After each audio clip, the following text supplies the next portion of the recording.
साथियों, कुछ दिनों पहले जैसा अभी अनाउंसर बता रहे थे, मैं विदेश दौरे पर से ही आया हूं। मैं पेरिस में था और पेरिस तो फैशन कैपिटल के अब वर्ल्ड कहा जाता है। इस यात्रा के दौरान विभिन्न मुद्दों पर दोनों देशों के बीच अहम साझेदारी हुई। हमारी चर्चा के मुख्य बिंदुओं में एनवायरमेंट और क्लाइमेट चेंज का विषय भी शामिल रहा।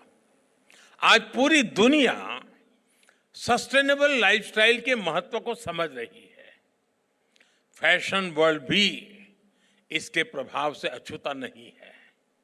आज दुनिया फैशन और एनवायरमेंट और फैशन फॉर एम्पावरमेंट के लिए इस विजन को अपना रही है।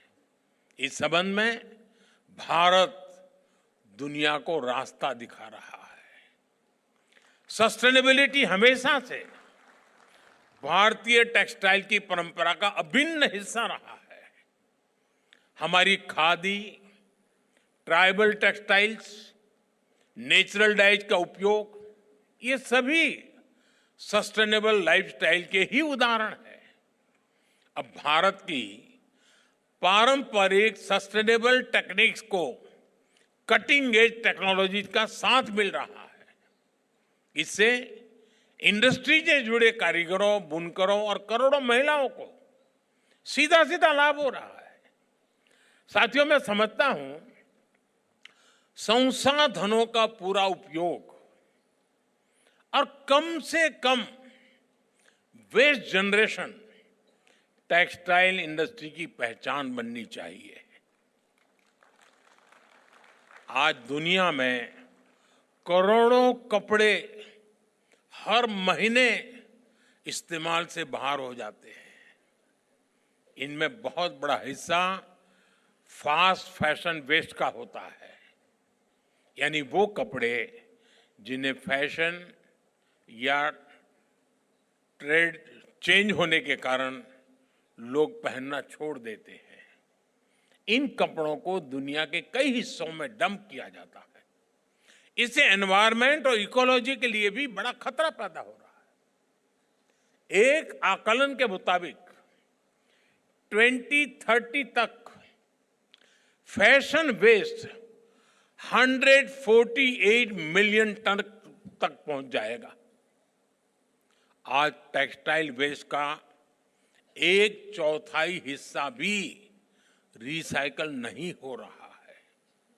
हमारी टेक्सटाइल इंडस्ट्री इस चिंता को अवसर में बदल सकती है।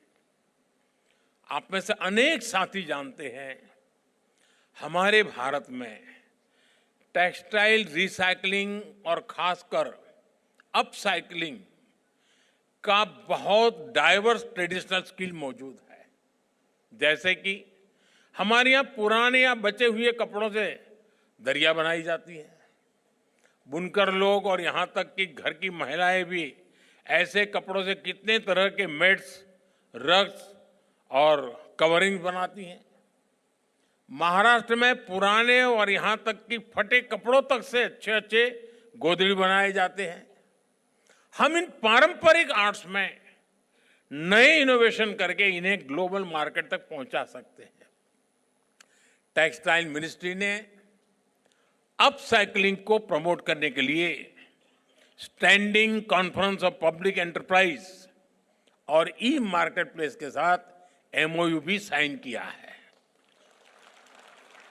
देश के कई अपसाइक्लर्स ने इसमें रजिस्टर भी किया है। नवी मुंबई और बेंगलुरु जैसे शहरों में टेक्सटाइल वेस्ट के डोर टू डोर कलेक्शन के लिए पायलट प्रोजेक्ट भी चलाए जा रहे हैं।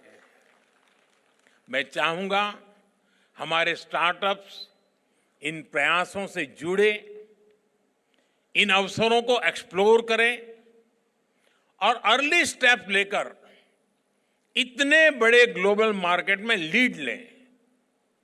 अगले कुछ वर्षों में भारत की टेक्सटाइल रिसाइकलिंग मार्केट $400 मिलियन तक पहुंचने की संभावना है, जबकि ग्लोबल रिसाइकल टेक्सटाइल मार्केट करीब $7.5 बिलियन तक पहुंचने का अनुमान है।